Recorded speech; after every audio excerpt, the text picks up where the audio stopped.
hi lâu in long pi to nei gì à lung gel ngày tu na kipana hi lâu Krista pang lovin in sung mong vang onte Krista giao hen in sunga Krista giao hen để lệ mâu cả vì lệ cô ngày trên gì lệ cha u lệ nào cả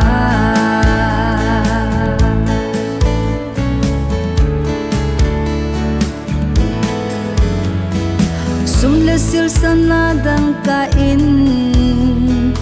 thiên ngày lụt na cho dầu lâu hi chi gai lụt na chuno in sung na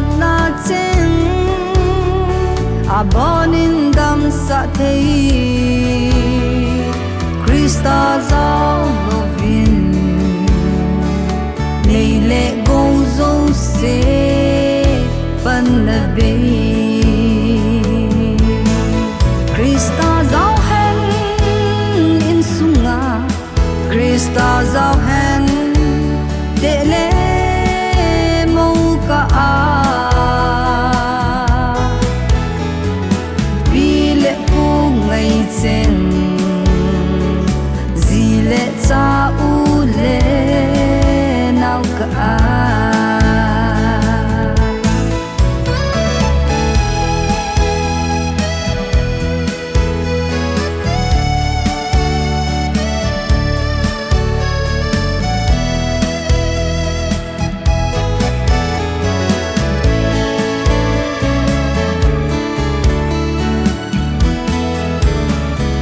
cha te dia mai cham sem jing thei mi nu mi pa e hin na em tu nin cha te zo sin zong tung gilin ngai tu vi